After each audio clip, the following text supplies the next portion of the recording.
That man in the heavy coat there. A podcaster? Couldn't be. Too tall. Two of them, one on the shoulders of the other. You're sure? I'm sure. I've seen others like that since we arrived, but I didn't suspect. Many podcasters are in these streets. Dude, no kidding. And all of them stacked on top of each other. All of them stacked. The classic formula. Two bros, one on top of the other, buying That's right. one movie ticket. Just one movie ticket, please, to that adult movie. Right. That's how all of those bro-y movie review podcasts can afford to keep up, you know? They can't afford to buy 2 tickets every time. Listen. Act poor, stay rich. That's what I always say. Ride the shoulders of your podcast host.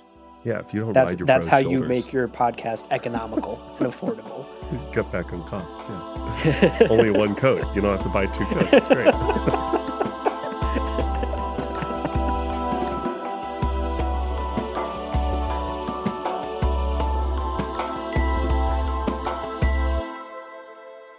Welcome to Gamcha Bar, your guide to the iconic world of Dune. We'll be exploring the themes, philosophies, and characters found in the sandy depths of this vast universe, from Frank Herbert's groundbreaking novels to the adaptations on film and TV. My name's Abu. My name is Leo. And Leo, we're back. We are. Talking more Heretics of Dune. We're entering the city of Yasai. Oh my gosh, what a weird place. Just don't take a hit of that hypno bong. Oh, I'm warning you. I want to. I'm warning you. Hypno bong. God, what a fun set of chapters. And so much world building. We're going to talk about a lot of it today, I'm sure. But my goodness, these 3 chapters in particular, Frank was like, all right, what are we talking about here? How am I going to fill out the... Yeah, let's get wacky. It's a wacky set of chapters, but in the best way possible. I'm excited to talk about it. Totally. But before we get too far, let's take care of some housekeeping. As always, this is a book club episode, so we have no spoilers beyond the pages we've covered thus far in the book club. If you've heard all of the prior episodes, you are safe to listen today. That's right. And of course, up top, a huge shout out to our Kwisatz Haderach level patrons, Daniel, Dion, Jonathan, Lambert, Brad, Hutchins. Dang. Folks. Yeah. That right there is the perfect hypno bong rotation, if I do say so myself. Yeah. Am I right? Oh. I would hit that bong with specifically these 3 people any day of the week. And I don't even do drugs. I'm a weenie. Just water vapor. Just the water vapor hypno bong.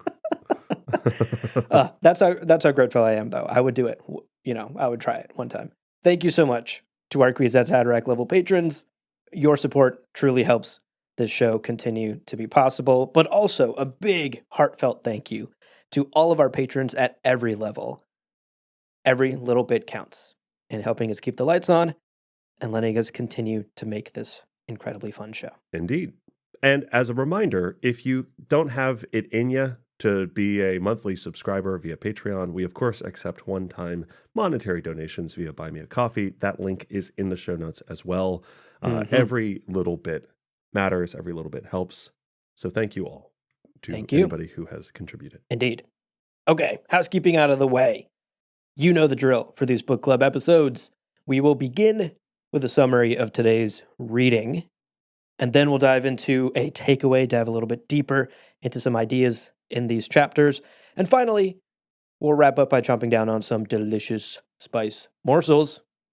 All of that and more coming up in just a second, folks. Let's take a quick breather. Don't go anywhere. When we're back, we're diving into chapters 37, 38, and 39. Welcome back, everybody. Hope you had a great break. We're back. Let's talk about our chapter summaries. And let's kick off our chapter summaries today with chapter 37. Now, our first chapter today is a short one. Duncan has been disguised as a dirty, filthy, gross, icky, gross Tleilaxu. Gross. He is being guided through the wild forests of Gamu by his mysterious guide, the artist formerly known as Ambitorm, who now goes by Tormsa. Nice. What's his real name? No one knows. Nobody knows. It's mysterious, but he's very cool. Now, the description of Duncan's disguise is flat out hilarious. Oh my goodness. Here it is, quote, The hair was then bleached to a sandy blonde and hidden under a dark watch cap. All of his genital hair had been shaved away. He hardly recognized himself in the mirror they held up for him. End quote. Incredible. They also have like cheek pads and some other things modifying his appearance. But truly, my headcanon was he was watching them make all these changes to him, giving him his cheek pads, shaving his hair, bleaching it blonde, doing all this. And the whole time he's going, I look like Duncan. This is not working. What are you doing? This is a failure of a disguise. And then they shaved his genital hair. And he looked at himself in the mirror and he was like, who is that? I'm convinced. Never once has Duncan looked like that. He came out of the womb fully bushed up. That's right. It's the bush that gets the ladies, folks. Listen, it makes him irresistible. It's crazy. Truly, we've weakened him, but also I'm curious. It's absolutely wild. Who's the lucky duck that got to shave Duncan's down under, you know? Yeah, did they draw straws? Just wondering how you apply for that kind of job. It's like that chapter of this book that ended with Lucilla going, this should be me shaving Duncan right now. Well, nevertheless, this night-long hike is long and confusing, and I want to take a second to appreciate the fact that Frank is kind of leaning into the vibe by giving us a lot of details about the foliage, the bushes, the trees, the like little natural details. None of which help us understand where we are or where we're going. Nope. So like for me reading the chapter, and I've talked about this a few times, we're really being aligned with the feelings of the characters. As I'm reading the chapter, I'm like getting a little bit like, okay, enough of the fucking nature. And of course, that's also what Duncan is thinking. He's like, his eyes are glazing as he's looking at all of these natural details. No idea where he's going. We are as lost as Duncan is as he's being guided through the night, right? For sure. I had the same feeling. Now, along the way, Duncan feels this deep, intense moment of camaraderie with Teg. Quote, he thought of Teg, that last gallant stand to permit two of them to escape. I did the same for Paul and Jessica. It was a bond with Teg, and it touched Duncan with grief. Teg was loyal to the sisterhood. Did he buy my loyalty with that last brave act? Damn the Atreides. End quote. Damn them indeed. Damn them indeed. And I love that because first he recognizes, he believes in loyalty. And he, just like Duke Leto, loyalty is something that goes up and down. You are loyal to those above you. He's loyal to the sisterhood, but he's also loyal to these two people he's in charge of. And he's giving his life for them. The same way that Duncan thoughtlessly gave his life for Paul and Jessica so that they could escape, he would have done the same, I'm sure, for men that he was in charge of. So he recognizes that in Teg, feels a camaraderie there. But also, this isn't Teg going, I'm going to help them get away to manipulate Duncan, to make him now loyal to the whatever. Like, Duncan's realizing this isn't an emotional 5D chess move. This is just who Teg is. Who Teg is. Yeah. It comes so naturally to him. And that's what's so frustrating about the Atreides, is that they are just these, like, naturally, they have this instinct for honor and this, like, willingness to sacrifice themselves for people. Rat bastards. So the chapter wraps up, there's this long journey. Duncan and Tormsa end up in this cave where Tormsa like uncovers some hot soup, which like sounded absolutely delicious to me. They are waiting, basically killing some time. Now they're looking out over a valley and the mists clear and a city comes into view. And that city is Yasai. It is the capital city of Gamu. And this is also the city that at one point Baron Harkonnen himself called home. It's the location of the barony. So actually, the city we've seen in Denis Villeneuve's adaptations is thousands of years later, but the same place, which is very cool. Very cool. Now, the plan that Tormsa explains to Duncan is a little crazy. There are Ixian life scanners, high altitude, being carried by thopters, that are going to be scanning the forests leading into Yasai for any signs of life. And Tormsa's like, ain't a big deal. No big problem. Just act like a chipmunk, bro. Everything will turn out fine. Duncan's like, fucking run that by me one more time?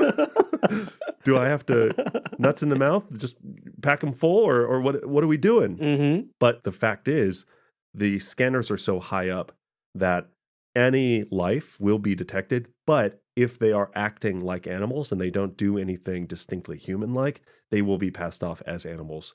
I also get the sense that these forests are teeming with like wildlife and creatures and critters. So this is a solid plan. And Right. minutes later, with almost no additional argument, they are off, heading into Yasai, and then occasionally they pull on their fursuits going full persona and acting the animals that they deep down are. Do what I do, nothing else. Go. Go. And it's like, oh God, Duncan's like, away. okay, chew on a branch, I guess. Good thing my genital hair was shaved. Otherwise, they would have seen I was a human. Like, damn. Okay, let's talk chapter 38. This is a fun one. We rejoin Teg. Recall that he has just escaped captivity and also unlocked his Super Saiyan abilities. And Teg is on his way to Yasai as well. Again, everyone is congregating in the major city here on Gamu. It's daybreak. He finds himself on a busy road. There's farmers and lay people and transportation trucks. It's just like a busy morning outside the city, a lot of traffic. Yeah, like a 10-lane road. It was like, it's Huge interesting how road. modern this sounds. Like it's like, oh yeah, some times of day, this might be all cars. Like very interesting mental images here. Yeah.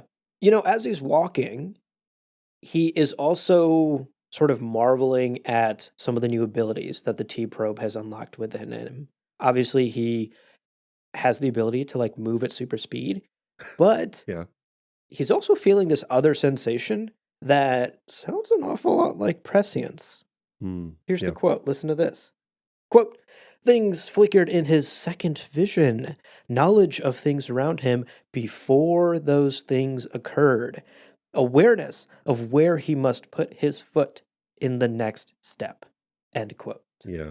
That's a description of prescience if I've ever heard one. I was going to say that sounds so much like Paul in Dune Messiah, right? Like using his prescience in this kind of immediate way, not looking 1,000 years down the road and checking on the golden path, but just like being conscious of what the next moment might bring. Yes. There's also something here where it's like, I think, and we'll talk about this more as the chapter progresses, but this whole sequence feels so dreamlike to me because it's just like things happening to Teg in just the perfect way. Yeah. And I think that line that you just read out sets up why this stuff is happening the way it's happening. Because Teg is allowing his second vision to sort of like quietly guide where he's putting his feet, who he talks to, who he like reaches out to. And then it becomes this like, his conscious mind is going, whoa, what are the fucking chances X, Y, and Z happens? The chances are 100%, bud. That's how prescience works, The chances are what he makes them by choosing where to put his step, because that's where the vision showed him it should go. Right. Chances 0% if you had taken a step to the left, Exactly. Think Paul flying an ornithopter blind in Dune Messiah. Right. He can do that because he's doing exactly what the prescience tells him how to fly the ornithopter blind. Like, I think you're absolutely correct. The most direct comparison is Paul in Messiah and how Paul was using his visions sort of directly in short-term bursts. I mean, I don't get the sense that Teg is seeing stuff like dozens, hundreds of years out, like Leto and Paul were, or even Ganima. This is a more immediate, prescient gut feeling that he is utilizing in the moment. And all throughout this chapter, really. He's a Super Saiyan with a Spidey sense. That's right. He's got that Spidey sense. As he's trying to process this new ability, he does at one point wonder if what he's undergone is effectively his version of a spice agony, and that like maybe he's some sort of Reverend Mother now. But to be clear, he doesn't hear any other memories. He can't tap into any ancestral memories like the Reverend Mothers or Leto could. So this is something new. This is unprecedented, what has happened to Miles Teg. It might sound familiar. We can make some comparisons to Paul and prescience, but what is specifically happening to him is unprecedented in human history. Yeah. So continuing with our summary, Teg's double vision here basically assists him in singling out a particular farmer on the roadside to ask for directions. Lo and behold, during this conversation, this farmer reveals that he knows Teg. And in fact, he served under Teg at Rendatai, the Battle of Rendatai. Teg is like, I don't even remember that battle. I've been in so many, but I believe you. Thanks for serving under me. And this farmer and some other friendly farmers nearby basically help Teg. They get him off the road. They're like, hey, we know you're being followed. We're here to assist you. Let's get you off the road.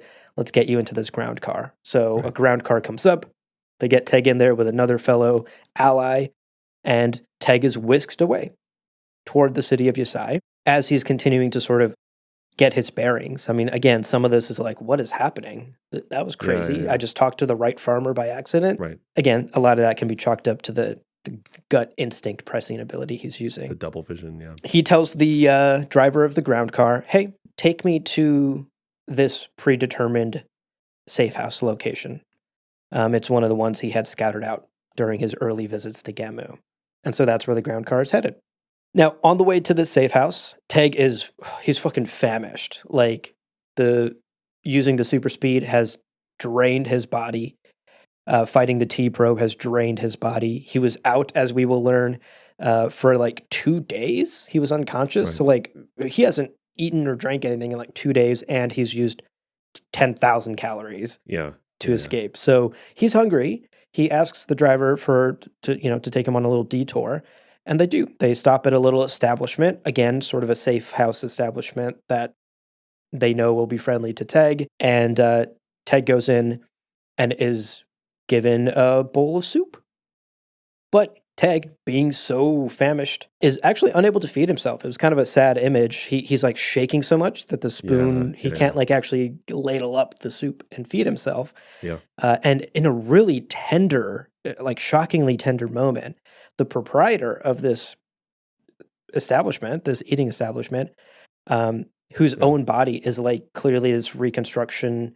He's had like reconstructive surgery. He's missing limbs. Right. A veteran of some sort. Artificial voice. Like this guy's, I mean, he's a wreck. Yeah. And living life, but it's like, it's really a haunting image for sure. It's a haunting image. He comes up and he helps Teg. Quote, a steadying hand gripped Teg's wrist, and the artificial voice spoke softly in Teg's ear. I do not know what they did to you, Bashar, but no one will harm you here without crossing my dead body. You know me. Many would die for you, Bashar. My son lives because of you. Teg allowed himself to be helped. It was all he could do to swallow the first spoonful. End quote. I think I definitely have some emotional resonance with this because like my grandfather had really serious tremors. And like I think I watched people be unable to feed themselves. And it's like you think about the dignity of life and those little things and suddenly being unable to do those little things. And this is a legendary Bashar. So to see him unable to do it was already so heartbreaking for me and felt so resonant to like watching my grandfather, who also, by the way, was 6'7". He's like giant guy. So it's like seeing this like massive man unable to feed himself is so heartbreaking and heart-wrenching for me. But then also for this guy whose body is a reconstructed mess, who clearly has been through a lot of suffering and clearly, is dealing with his own shit, to be like, you are safe here. I don't know what they did to you, but you're safe here. Is like, I like almost cried reading this page. It was it's really tender. Oh, it's so much. And I think it's a great way for Frank to continue to show the very many impacts that Teg has had on people's lives. Like through his many bloodless victories, through his decision to spare people and to join rebels and to recruit people, he has made that impact on foes and friends alike, where people live because of him. Yeah. And they are grateful to him for that. And he is remembered and he is loved. Yeah. And then you think how many people on this planet have, or even in the galaxy, have a family member or a friend or themselves live because of a decision that Teg made that led to a battle not becoming a bloody mess, or because Teg negotiated a certain way, or Teg was brave and recruited. Right. It's like, it's so good. I loved this. I don't know. I loved it. Yep. No, you're absolutely spot on. It's a really beautiful and touching moment. And the only thing that kind of took me out of this moment was wondering how famous is Teg, like if some war general showed up to my ramen shop, I don't know that I would recognize him. But again, as you stated, this guy's a direct relation to this war general. Like Yeah. his son is alive, and clearly he comes from a military family and would know who Miles Bashar, the greatest Bashar in the history of humanity, would be. So yeah, it was stretching. This chapter in particular kind of was stretching my disbelief a little bit because Yeah, sure. all of the events, as we've stated, were like a little too convenient, and everything was I didn't really get a sense of danger. Like I didn't get the sense that Teg was actually being chased by anything or hunted by the honored Matres until the very end, as we'll talk about with Jaffa. I think Frank does a little bit to address that by saying Teg goes, "Wow, I keep getting fucking recognized immediately. Maybe I need a disguise." But I think the other side of it is maybe Frank needed another sentence somewhere to reiterate the vast convenience of this series of events Yeah, that is because of like maybe Teg needed to marvel at how lucky he's been and wow, is this the power of prescience? And maybe that was something we needed just to kind of put that feeling to ease. I didn't have as much of that because I was very like in the vibe of like he's kind of letting his instinct guide him, and that's what prescience is doing for him, is leading him to the right people. yeah, The moment where the farmers block the view of Teg from the passing armored vehicle was a moment of like that could have been made to be more dire or more like what a close call because exactly. that armored vehicle had honored matre in it Yeah, or something, and it was implied but not really dwelled upon. right. So for sure. Or also like, who are these farmers? Is it just veterans who live on Gamu? Is it Burzmali's like undercover forces who have been sent out to track down Tag and like it was Yeah. Yeah. that's the part that was kind of losing me a little bit, where I was like, I can understand that Prescience took him to the right farmer that is willing to help, but where did this ground car and driver come from, and who are the forces assisting Tag? Yeah. Yeah. Was very elusive and kind of Right. brushed away in this chapter. Not to like diminish your point about the soup man. I No, did for think that sure. was For really sure. beautiful and Yeah. tender. Yeah. Yeah. I liked that scene. It was just at that point where I went, okay, farmers love him, soup man loves him, ground car man loves him, but who are any of these people, and why would they be doing this for Tag? Are they working on Yeah. orders? Are they just Yeah. conveniently Yeah. there and like, I know a guy, let me call someone? Like, They're all in the same Facebook group. They've right? all Are they like all in the same like I Heart Miles Tag Facebook group? And they're like, they're in a did WhatsApp you? group message. Anyway, You're exactly. First of all, both can be true, right? Like the soup scene can be super touching and resonant, and then also there can be this kind of background feeling of like, oh, maybe things need to be more justified. And you're totally right that something I'm not clear on is how much Burzmali's hand is involved in all of this, because one of the farmer just now was saying like, yeah, there's a ground car in its way because we thought you'd be heading into Yasai, and it's yeah. like Who thought? who like again, and Yeah, that's where I think maybe another sentence or two, but nevertheless it's also we got to get him we got to get him to Yosai, so how we are got we it going to do right. it? And Yeah. again, hashtag prescience. Hashtag prescience. A lot of it can be chalked up to that. Okay, let's finish up this summary because this is where it gets real juicy. I had like goosebumps during this scene. So good. Yeah. Teg arrives at the safe house. Well, what he thought was the safe house. It's clearly been compromised because none of the people he met before, none of his allies are there anymore. Right. Kind of wanders around, goes to the safe house secret room, and then is shortly joined by a mysterious man that he doesn't recognize or know. This man introduces himself as a field marshal, an old school title that nobody uses anymore, named Jaffa Muzaffar of the forces of Dur. Yeah. And Teg is like, I don't know what any of those fucking words mean. Every one of those words went over my head, and I'm very tall. It's very impressive. You lopped them so high. Exactly. Exactly. But again, speaking of prescience, Teg's double vision tells him, like, yes, this man is dangerous. He's a mercenary. He will work with the highest bidder. He carries concealed danger. He's a military man. So everything about this man screams danger. But Teg's spidey sense does not tell him he's in danger at the moment. So there's no dangerous intent, but this is a dangerous person. Right. And so Teg sort of relaxes. They chat a little bit, Teg trying to get a sense of what's going on. Jaffa clearly knows a bit more about what's going on because he knows that Teg was in captivity and then escaped. So clearly Jaffa's in the know a little bit more. After a quick inspection from a Trader Joe's brand souk doctor, not Yeah. exactly a souk doctor. He's a little bit Yeah. different, but he does kind of the same thing. Souk Doctor Sook. Yeah. Exactly. Exactly. Sort of a knockoff souk doctor.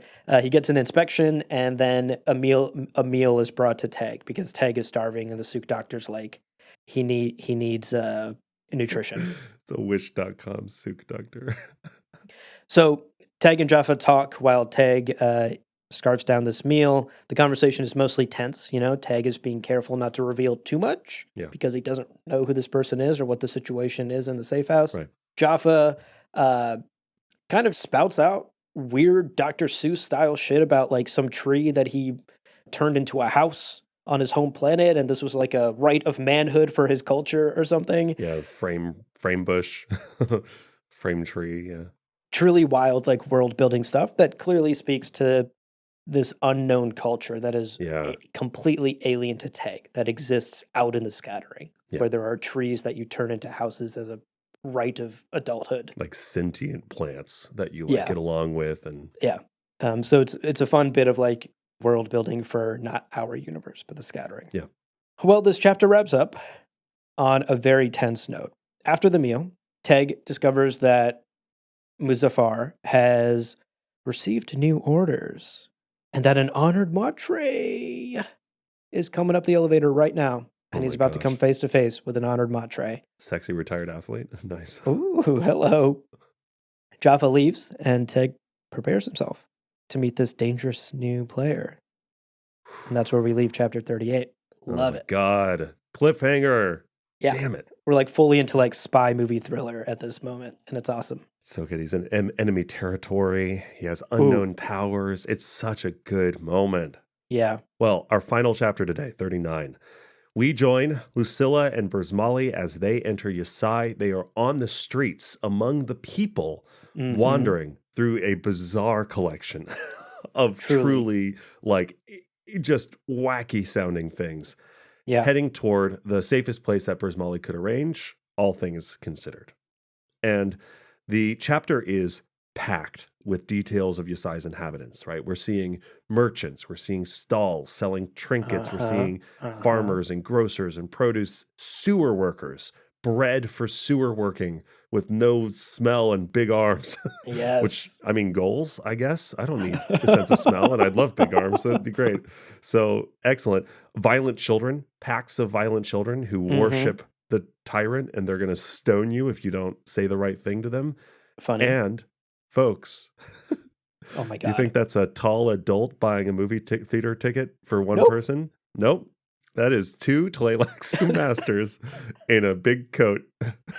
I just had to stop and take a moment at this line. I had this line highlighted from my first read through of the book. And I want to make it clear, when I read the book the first time, I was just like, let me experience this and enjoy it. I got to 2 Tleilaxu masters, one on top of the other, wearing a big coat, and guffawed. It was the funniest thing. Funniest.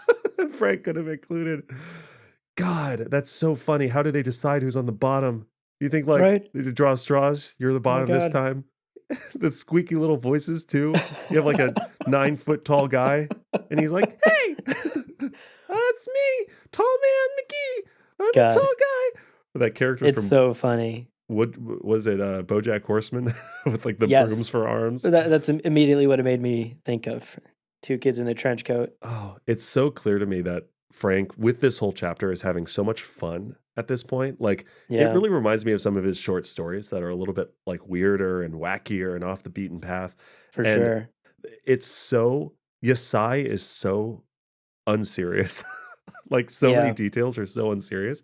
And I fucking love it because this really does a good job of, just like that first chapter on Tleilax, we suddenly feel like we're in an alien world. Yeah. Even though this is the capital city on a planet that we've known about since the very first Dune book, how alien it's become since we last saw it. Yeah.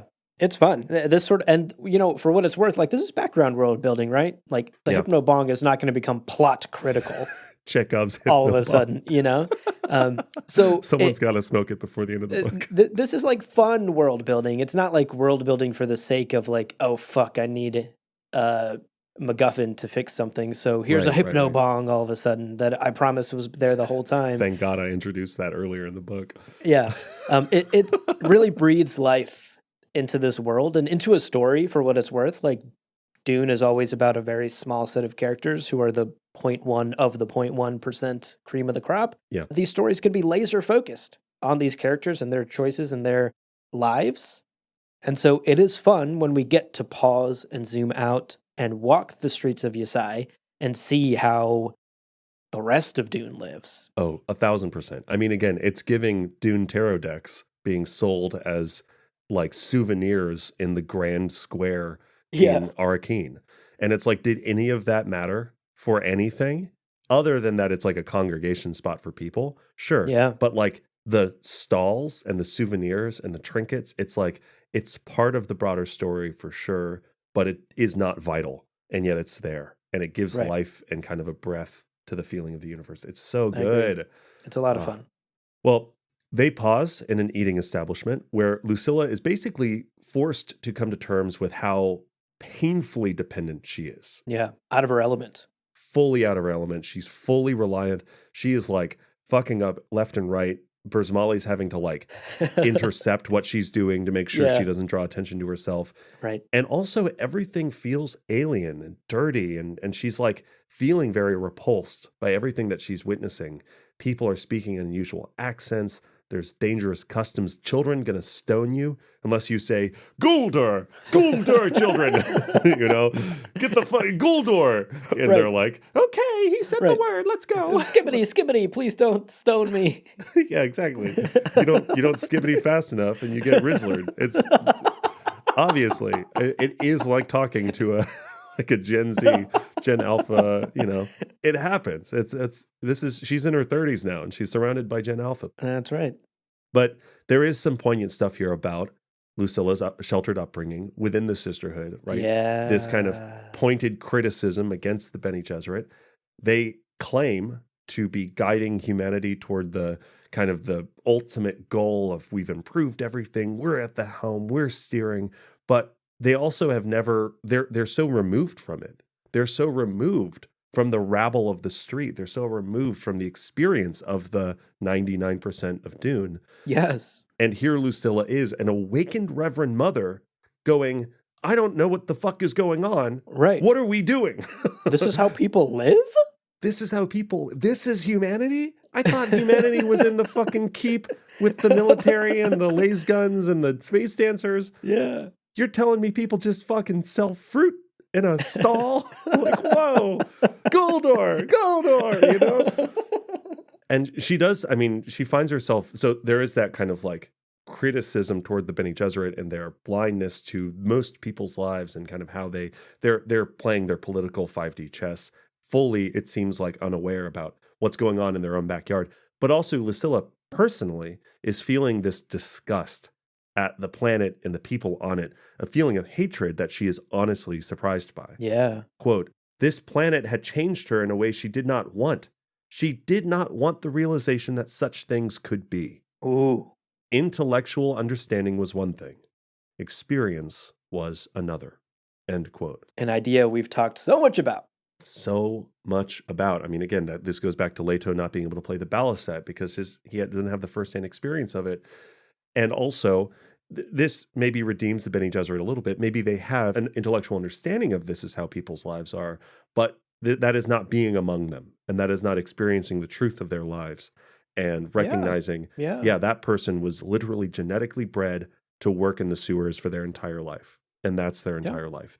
And you don't feel that until you see them getting ready to go into their shift, and you're going, oh my God, it smells so bad. And it's like, yeah, that's their entire life. Right. How do you feel about that, Lucilla? Right. Yeah. It's wild. How do you feel about that, Lucilla? I really, really loved this insight into Lucilla's thoughts and her reactions in particular to being out in the streets, as my sister would say, the streets. Uh-huh. I really appreciated how out of touch Lucilla is. Because, yes, in this story, it's acting as a criticism of Lucilla and, on a wider sense, the Bene Gesserit as an institution in power who don't know how the 99% live. But stepping out of it, talking meta Frank commentary here, like this is a criticism you can lobby against any fucking politician in history. Yeah. Especially any politician or leader who came up from an already cushy lifestyle. Right. Somebody who already got their meals from a butler on a silver platter is not going to know how a family of 4 is being held together by a coal miner. Right. Which is effectively what Lucilla is suddenly experiencing. Her eyes have been opened to how the other half live. And I think like poverty can be so intellectualized, right? Here's the stats on poverty. Here's how poor people live. Here's how we're doing better for our underserved population. All of those are like talking points, but like it's not until you're like in the trenches and experiencing this for yourself that you truly understand what it means to be poor. And for Lucilla, this is like a wake-up call moment. So I really loved that, not only as a criticism of the Bene Gesserit within this story, but as just a larger thematic criticism of just people in power. Yeah. You know, you got to hold people in power to account and say, do you actually know what this means? Yeah. Do you know what your policies mean and what you're speaking about when it comes to, you know, helping your constituents?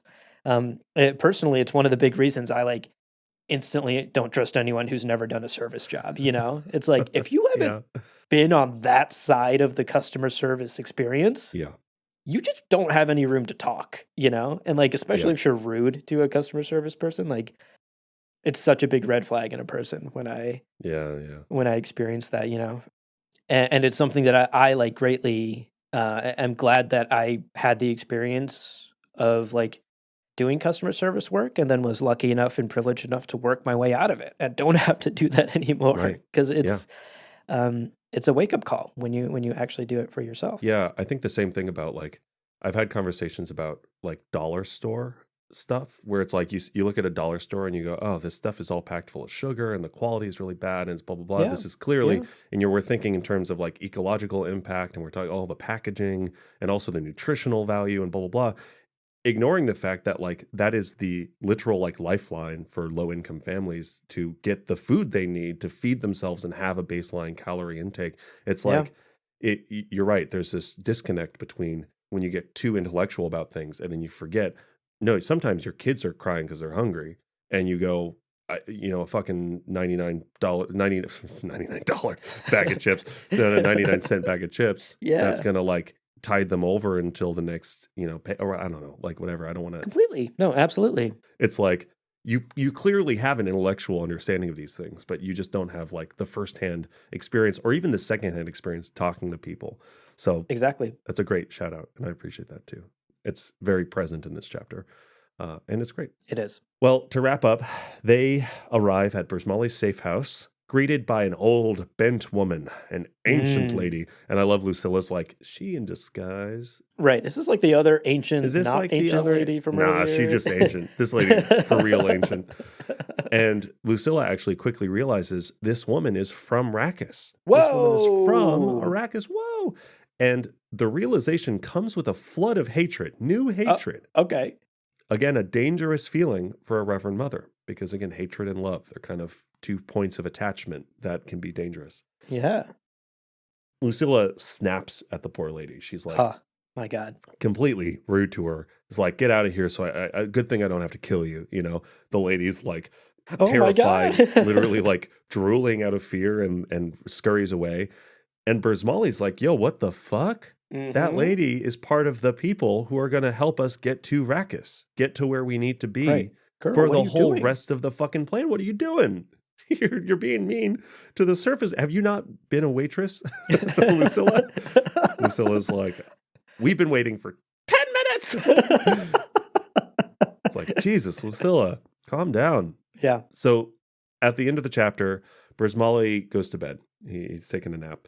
And Lucilla attempts to do the same. They're in this kind of safe space. She attempts to do the same, but fails to get any rest. And instead is caught up in a memory of being held in someone's arms, and tears are running down her cheeks. She's also like actively wrestling with her hatred to resolve it. Because again, hatred and love, these are things that can sit above your priority to serve the sisterhood. Yeah. This is a degree of attachment that makes you more likely to fall out of step with the Reverend Mother Superior's orders. So she is working, she's applying her BetterHelp lessons that she learned from her last therapy session. Yeah. And nevertheless, it's clear that Yesai and Gamu as a whole, this experience of being among the people has moved her much more than she ever expected. Yeah. And that's where our reading wraps up today. Right. Which is crazy, because consider what that says about the Bene Gesserit also. Yeah. Like, being on the ground with everyday life people has shocked Lucilla to her core. She's a Reverend Mother. She's clearly been through lots of education and training. She has access to other memory. Like, this is not some sort of young acolyte, who has never left home that we're talking about here. We're talking about an experienced Reverend Mother, shocked by what is effectively just everyday life on Gamu. Day-to-day life, yeah. And what a condemnation of the sisterhood as an institution that is. Yeah. Your most experienced and senior people don't know what everyday life is like? What are you doing over there? You don't send anyone on like mission trips to see and experience the world, or like apprenticeships out there in the real world? No, they rely on it's this over-reliance on like other memory, our intelligence, our knowledge, our dogma. We know. Is that a theme I'm sensing? Hello. So I just really liked, I think you could read this chapter and be like, I don't know, Frank doing silly world building and Lucilla getting a drink with Brismali and going to a safe house. Yes, that's like, quote unquote, the plot of what happens, but the layers of commentary, social commentary, political commentary in this chapter really resonated with me. Also, the fact that like she is shocked back to a moment when she was held in arms, the fact that she's shocked back to this moment where she is so human and so connected, and before all of the training and before all of that stuff. Completely. For me, that feeling of like her hatred is this kind of surface level reaction, but then there's this deeper core that's reminding her of this moment where she was like safe and held and human, and before she was all wrapped up in Bene Gesserit teachings and stuff. I agree completely. Oops, we did a takeaway. Hello. Okay, well, speaking of takeaways, let's take a quick break. But, dear listener, when we come back, we're going to dive deeper into a takeaway about Duncan and human versus animal. So don't go anywhere. We'll see you soon. Welcome back, everybody. Hope you enjoyed your break. Hope you hit the hypno bong. Hope you saw some short folks standing on top of one another in a big old coat. For our takeaways today, we're going to be talking about life scanners, Ixian life scanners. And this goes back to Duncan's tumultuous nighttime hike with Tormsa, because Tormsa, throughout their little hike, drops some fucking fire bars. Again, limited EP on the level of Kendrick Lamar, don't at me, about how they are going to evade detection. That resonates on a number of different like thematic levels that we wanted to look into. So for this takeaway, we're going to dig into some quotes from our Intrepid guide, and we'll kind of look at maybe what we can glean from them. For sure. A lot of fun thematic ideas sprinkled here. Totally. So let's start with Torm's initial warning to Duncan as they're hiding out in that cave after their delicious soup meal. Tormsa warns that there are searchers overhead, and that Duncan must do exactly as he does as they traverse this valley that's between them and the city of Yesai. Quote, "When you traverse such country as this, you become one of the animals that live here. Look at the tracks and see how they walk and how they lie down for a rest." End quote. And of course, that sounds familiar to a lot of us, because this sounds a lot like Fremen moving through the desert, stepping without rhythm to avoid attracting the attention of Shai-Hulud, the great worm. Right. Making the natural sounds of the desert to not stand out. Arrhythmic. Even emulating, they say Muad'Dib is a great name for Paul because the desert mouse makes his own water. It's a resourceful thing. They are emulating the resourcefulness of the life that has adapted to live in the desert. And that is humanity survives. Right. It was a form of survival for the Fremen. Here, Tormsa is saying the same thing. How we will avoid detection is to blend in with the natural environment of this valley. Chew on that branch, Duncan. Chew on the branch, Duncan. Act like a chipmunk, Duncan. Act like a fucking cute little chipmunk. Blonde, cute little chipmunk. Do it. Do it. Duncan's like, we haven't left the cave yet. What are you talking about? Is this a sex thing? Are we safe? I thought we were safe here. Do you just like watching people chewing? Okay. And for what it's worth, we're not making this Fremen Arrakis desert connection out of nowhere. Just a few pages earlier, Duncan himself thinks this, quote, Teg had said that the orbiting monitors that guarded the planet from attack were of the best. Everything for protection, damned little for comfort. It was like Arrakis in that respect. Ugh. End quote. Yes, it was. Oh my gosh. That's how Duncan is thinking of the planet Gamu right now. So it feels like a very intentional connection there. Now, he is a little skeptical. Duncan is a little skeptical that pretending to be a chipmunk, nibbling on that branch, is going to protect them from the Ixian searchers in their thopters above. He's like, is that really going to, is that fucking enough? That seems like work. What? It is this 30,000 years in the future. I'm pretty sure this is Tormsa's kink. I am now 90% sure that this is one of his kinks. So Tormsa clarifies. He's like, no, it's not a kink. Quote, they cannot tell animal from human unless they come down. They trust their machines and the motions they see. They are lazy. They fly high. That way, the search goes faster. End quote. Okay. Now again, good Lord. A couple of things there. First, there is this idea, right? They cannot tell human from animal, animal from human. Hello. We have discussed this like human, capital H human, distinction that the Bene Gesserit has been looking to make for thousands of years. Yes. Are you reactionary? Are you able to remove yourself from literally the animal who'd be caught in the trap, using animals as this sort of derogatory, reactive thing? Well, here we are seeing this almost inversion of the idea where human, capital H human, is not necessarily the benefit that you think it is. At this point, you have to return to that reactionary state for the benefit of not being able to be distinguished from a high altitude from animals. And in many ways, like being sensitive to what does that mean? I can't help but think about Terraza and Odrade going, Terraza's incapable of simpatico. It's not that she chooses not to. It's not that she can choose to be reactionary and be animal-like when she needs to. She is incapable of it, and that is a flaw, and that is a weakness. And here, the strength is being able to do both. The strength is being able to resist the pain of the Gom Jabbar test and also chew on the fucking branch when you need to avoid being detected. Duncan, right? do it. Duncan, chew. Chew with your, show me your teeth. Show me your teeth while you're chewing, Duncan.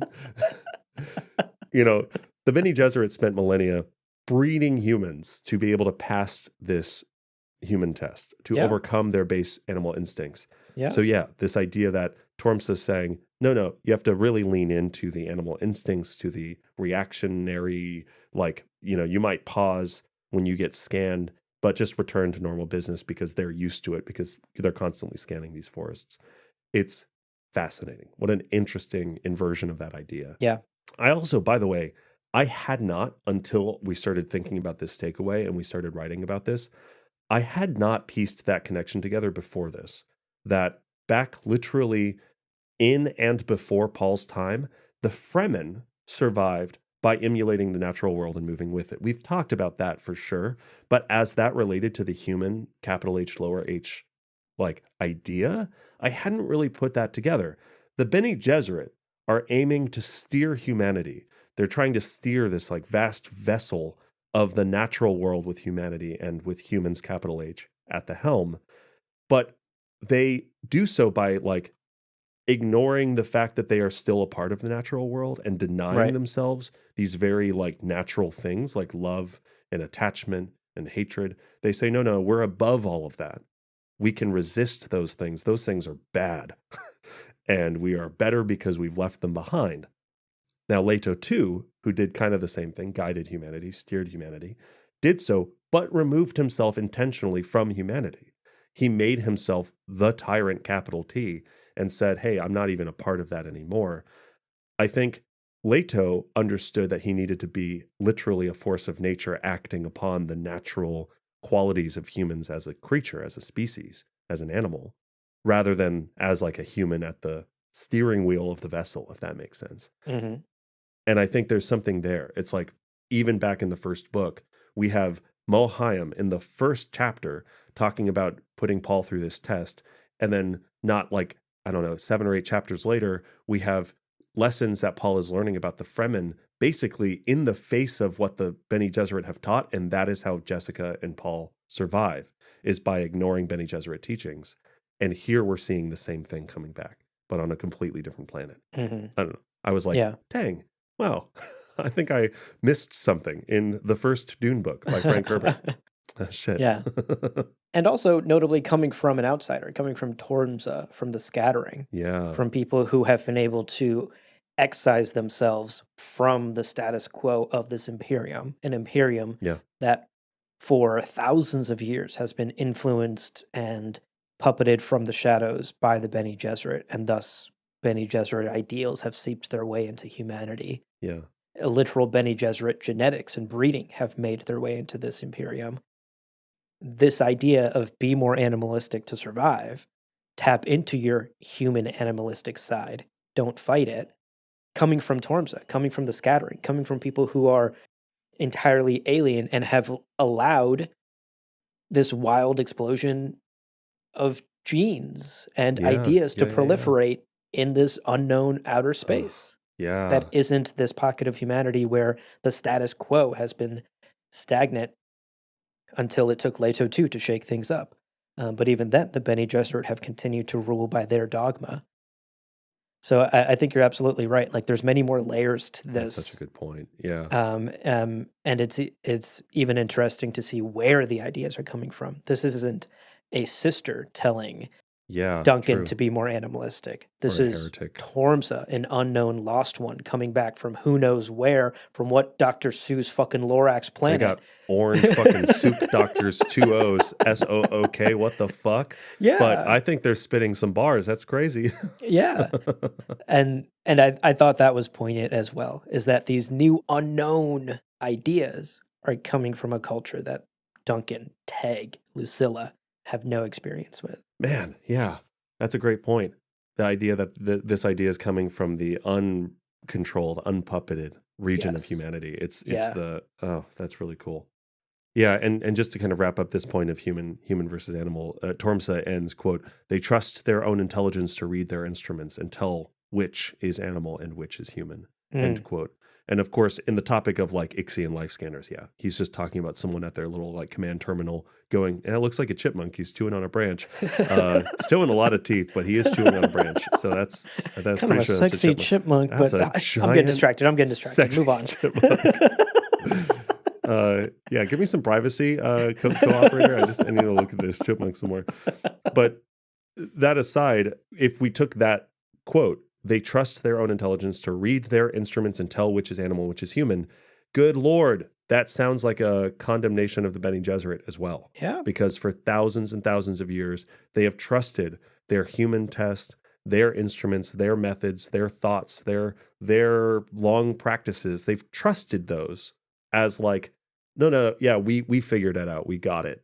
And again, that is something that we see time and time again disproven, where they say the only way to handle abomination is to kill the child as soon as we know that it's a child. And then Leto and Ganima both solve abomination in two very different ways. And you're going, hey, fucking Bene Gesserit, you see this? You see this? Yeah, you could have done the same thing and you could have not been killing children this whole time.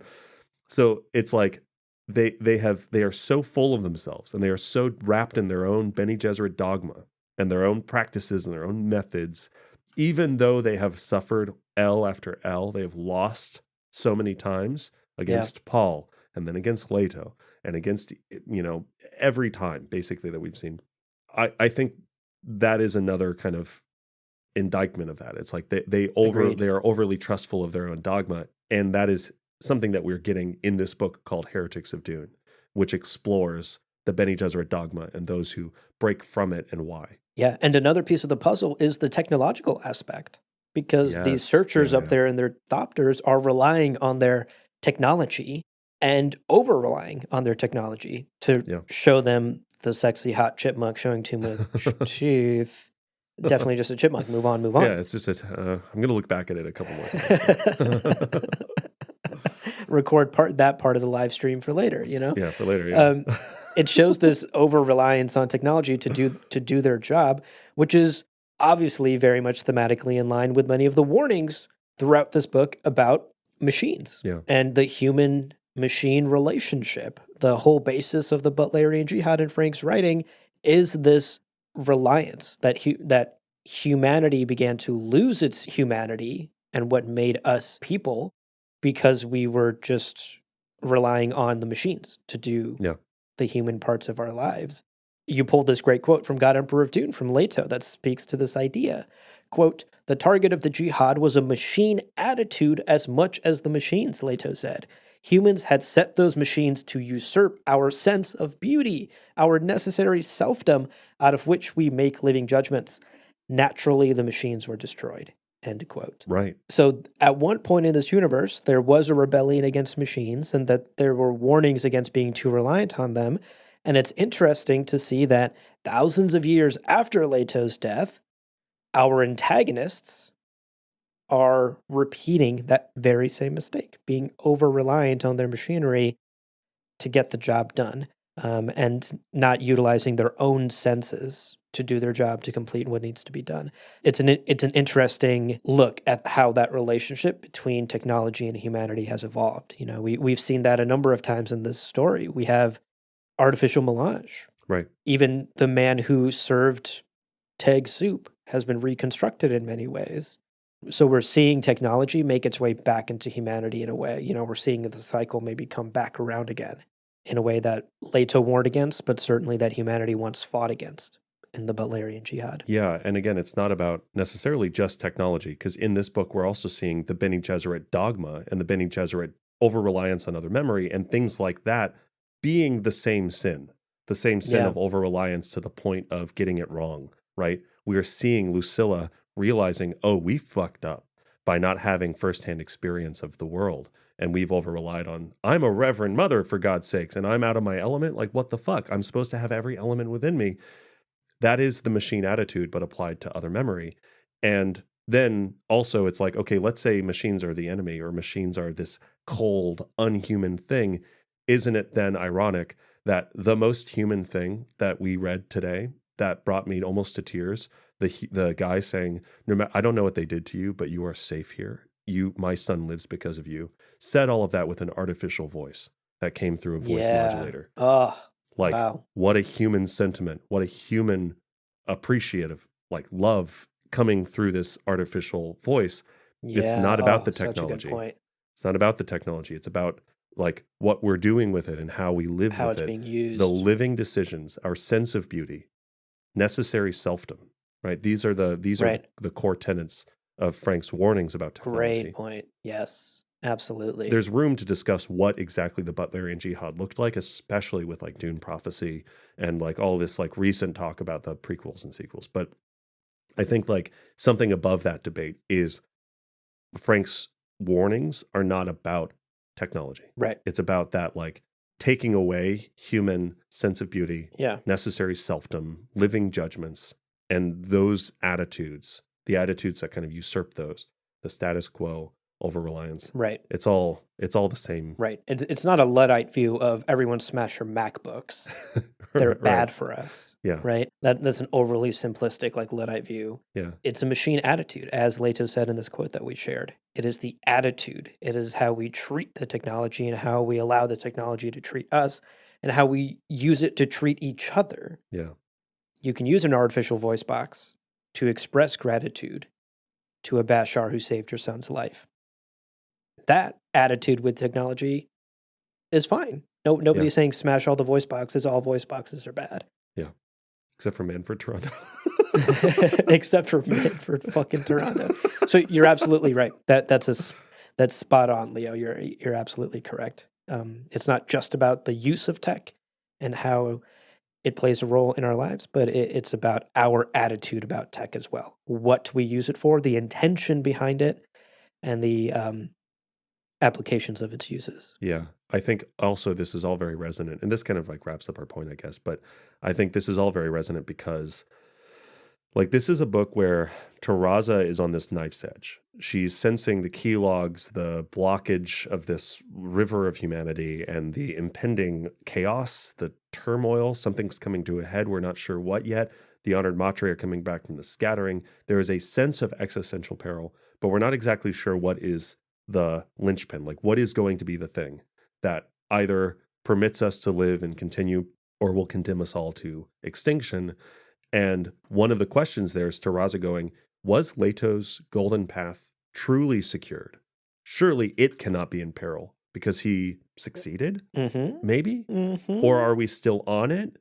And I think all of this speaks to there are a lot of people, whether it's the ones piloting the Ixian scanners who kind of in a bureaucratic way, they have made a decision through laziness, over reliance on their technology, but also a decision to get the job done faster. Because I'm sure for them, they're just like underlings who don't give a shit. They're taking a step back, just making their day easier, whatever.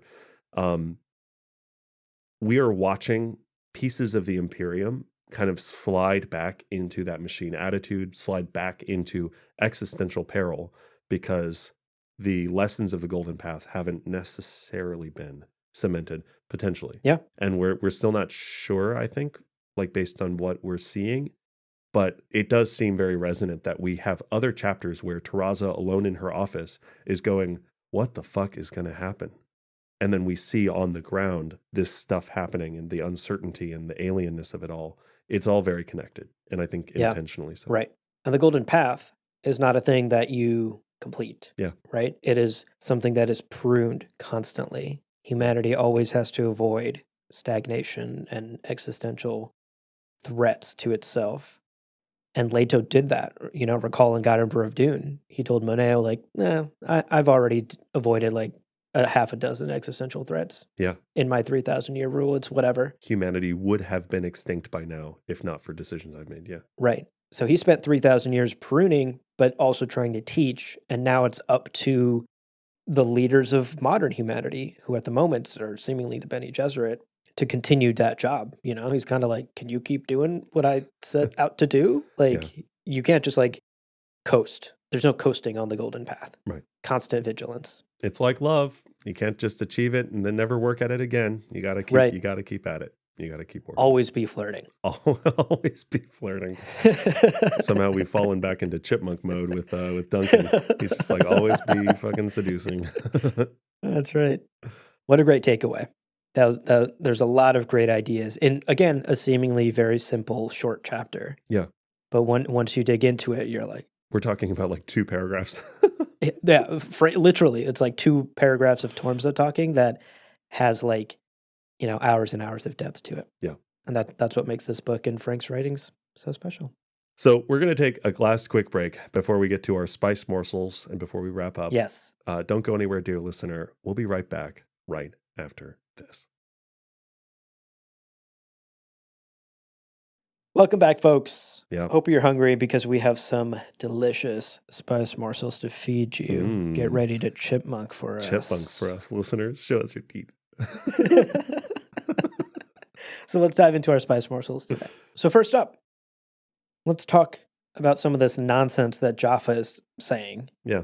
Dor, the eternal rock of Dor. Guldur. Guldur. Let's talk about some of these ideas. Guldur, children, stay away, please. So we learn in Brismali's and Lucilla's chapter from these scary little children that Guldur is the local title for Leto too. Crazy. Interesting. Okay, yeah. In the previous chapter, immediately preceding that, Jaffa tells Teg that he is a regional commander for the forces of Dor. Yeah. And that might make some of you, like it made us, think, hey, wait a second. Are those the same thing? Is Dor just short for Guldur? Because if they are the same thing, that raises some fascinating questions about what the fuck is going on here on Gamu. First of all, if Jaffa is working for the Honored Matres, he's a mercenary, he seems to be on the payroll of the Honored Matres. Does this mean that the Honored Matres are part of the forces of Dor? Or is it just Jaffa as a part of a force of Duer being employed by the Honored Matres? Because what's interesting is throughout this whole book, we know so little about the Honored Matres, and we don't have a sense of what they think of Leto II, the God Emperor, right? Right. Leto II would have left an imprint on all of humanity, including the humanity that went out to the scattering. So, what exactly are the legends about Leto out there in the fucking like Dr. Seuss world that Jaffa came from? It raises some really interesting questions. And what exactly even is the religion of the Honored Matres, if they have one? Something we haven't really explored in this book yet. This also, of course, makes me think of the fish speakers, because we were told in sort of like a passing comment in this book that many of the fish speaker remnants also went out into the scattering. So are the forces of Dur, these believers in Leto II, remnants of fish speakers that went out to the scattering and reshaped into something else? That then raises another hairy question, because we learned that the Lost Ones have been back on Gamu for like 100 years. Teg learns about this today. Yeah. In the ground car, which raises sort of a chicken or egg question about this Goldor religion then. Did the Lost Ones who came back from the scattering introduce the Goldor religion to Gamu over the last 100 years? Or did the Gamu natives who already worshipped Leto II, this sect of Goldor, introduce that idea to the Lost Ones, to people like Jaffa? I think either scenario could be possible given the timeline. And it raises, again, kind of like brings up really interesting questions about who the forces of Dur are and what this Goldor religion is, and if they're the same thing, where did it originate from? Is this a scattering idea brought here, or is this a home front idea that the scattering folks have also now adopted? Because clearly there's a sharing and blending of culture happening on Gamu. Yeah. The other interesting question, of course, is what the heck is the eternal rock of Dur? Yeah. By the what eternal are you talking rock about, of Dur. Jaffa? Like, again, if we're connecting this to Leto II and the sect of Guldur, is this referring to like some Leto II thing? What rock is this? Is this what they call the golden path out there in the scattering, maybe? Is it a physical rock or artifact of some kind that's been left over from Leto's time and that went out into the scattering with these people? I mean, we don't know, right? We're just asking questions.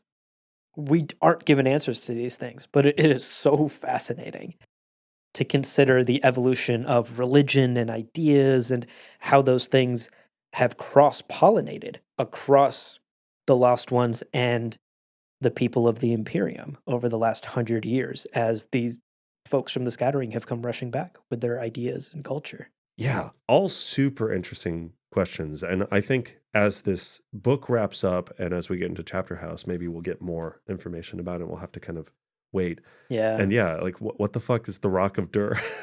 Is this like I really want to know. Is this Leto's Glock that he kept in the? They were like, legends spoke of a thing he held. Like, oh, it's a rock. It's like no, it's a Glock. Glock, not rock. Guys, it's the holy. You're Glock pronouncing of it Dur. wrong. The Glock of Dur. By the Glock of Dur. Oh no! They spoke of his powerful Glock.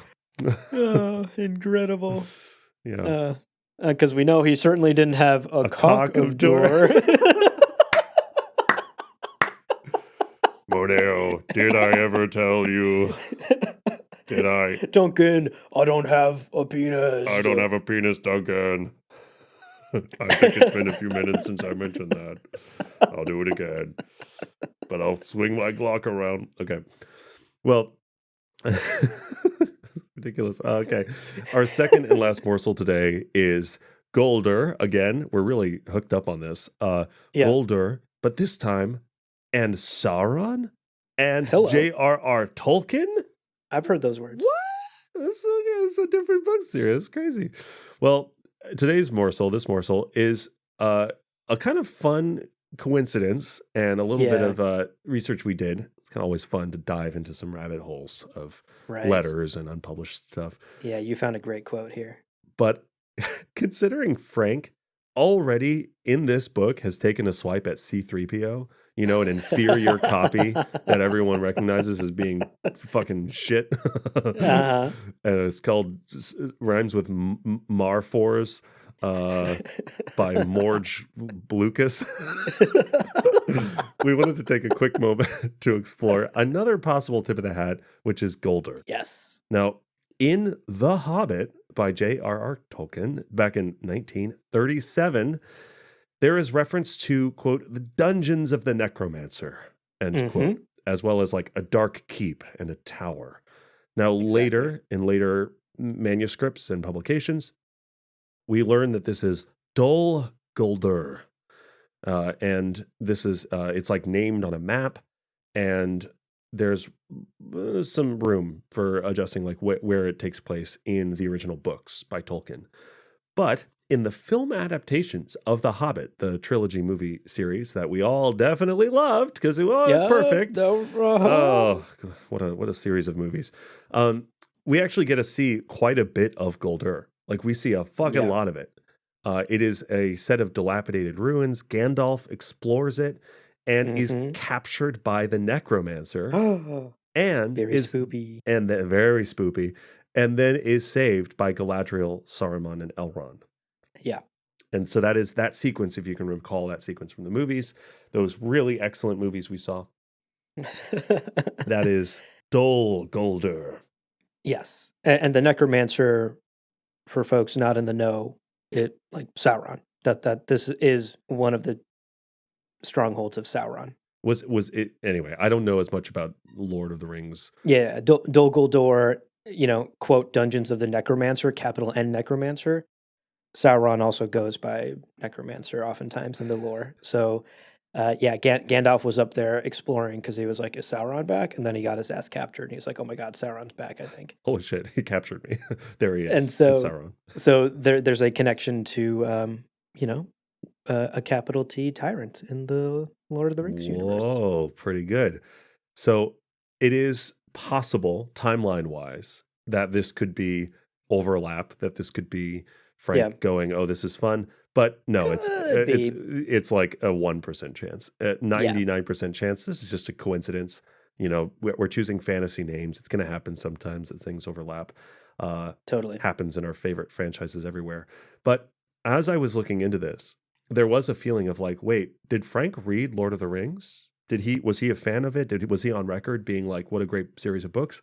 Didn't find anything there. But what I did find was that Tolkien had read Dune and didn't like it. Loved it. Oh, no. Oh, no. I know. He was like, Guldur, get out of your book. So as an additional little mini morsel, did y'all know that Tolkien disliked Dune? Now, there is a book. It's a 1990s book called Tolkien's Library, an Annotated Checklist, which featured a lot of research that Oronzo Chili did. Is an Italian author.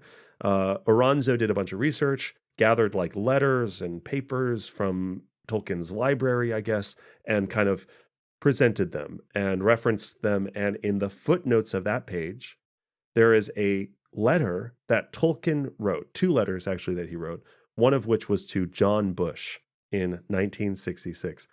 And this is the letter that J.R.R. Tolkien wrote to John Bush in 1966. Quote, "Thank you for sending me a copy of Dune. I received one last year from Lanier, and so already know something about the book. It is impossible for an author still writing to be fair to another author working along the same lines. At least, I find it so. In fact, I dislike Dune with some intensity. Yo! And in that unfortunate case, it is much better and fairest to another author to keep silent and refuse to comment. Okay. Would you like me to return the book as I already have one, or to hand it on?" End quote. Wow. Altogether, hilarious. I think that's so funny. He's like, I'm not going to comment on this book that I dislike quite intensely. Could have even just left that out. But I did have to check myself because for sure, this is a private letter he wrote to a friend or like a colleague. So ultimately, I imagine he didn't expect this to be published publicly for the world to see. Totally. But nevertheless, even in private correspondence was like, it's not chill, really, for an author to shit on another author. So I'm just going to refrain from comment. I didn't super dig it. Anyway, what do you want me to do with this copy that you've sent me? Do you want me to send it back? Do you want me to pass it on? All in all, like a super kind of nice letter. It's very polite. Yeah, it's very polite. And this doesn't indicate, right, this isn't some like huge revelation that there was some beef between Tolkien and no, this was a private letter to a friend, very likely never intended to be published in any way. And it's just fun and interesting because, like, look, Tolkien didn't like Dune. And that's funny. That's interesting. I mean, man, of course I'm deathly curious what he didn't like about Dune, and I wished he had fucking gone off to his friend John Bush in this letter and listed all his grievances. We could have done a whole episode on it. Fuck, we would have done a whole episode on that. So all we can do is speculate what exactly about Dune J.R.R. Tolkien disliked so intensely, but he took the high road. He took the polite road with a fellow author, and just kept his mouth shut. If you don't have anything nice to say, don't say it at all. All right, folks. Those are our spice morsels for today. Hope you enjoyed some delicious little details to chomp down on. And that wraps it up. That wraps it up for today's book club episode. We are closing in on the end of Heretics of Dune. Yeah. So here's your assignment for next time, folks. Make sure that you have read through chapter 42, and if your book is different than ours, then read through the chapter that ends on the sentence, quote, "This Gola goes to Arrakis," end quote. Oh my God. Oh shit. I wonder who they're talking about. Is that Bruce Molly? Whoa. Sounds like things are about to get real. Can't believe Tormsa is actually a Gola and he's going to Arrakis. That's crazy. Exciting stuff. Can't wait to get through the rest of this book. Yeah. Make sure you do the reading before the next episode. We have 3 more episodes. We have 14, 15, and 16. Huh? That's crazy. How exciting. Well, dear listener, before we let you leave, we do want to remind you of some ways to support the show and to get in touch with us if you have any questions, comment, feedback, or whatever, hopes and dreams. The 2 best ways to support us is to become a patron, patreon.com/GomJabar, and to get yourself some Dune-themed swag from our merch store. Those links are in the show notes. Check those out. That's right. Help us do what we do.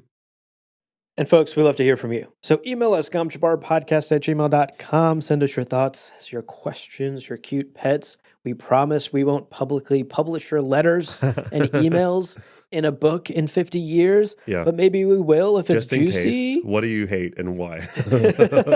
Right, but just in case, like, don't take the high road, don't be polite. Dish. We want it all. gomjabarpodcast@gmail.com. Spill the tea. Spill the tea. We will nibble. We are drama queens and we want it. We will nibble that branch teeth out, dear listener.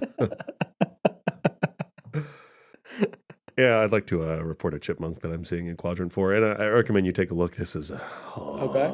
I'm pulling it up. Pulling it up. Oh, click, this click, is a click, chipmunk. click. Oh, yeah. You see it? Are we seeing the same chipmunk? I think big chipmunk. Yeah, real big. Real big. Oh, look at him. Are you seeing those teeth? What is he? Wait, I'm going to zoom and enhance. Hold on. I'm moving the drone. Enhance. Enhancing. Oh, teeth. Look at those canines. Biggest canines I've seen on a chipmunk. Wow. Wait, hold on. I'm gonna move the drone. Let's look at the other angle. Yeah. The other end. Look at those. Oh my God. Fluffy tail.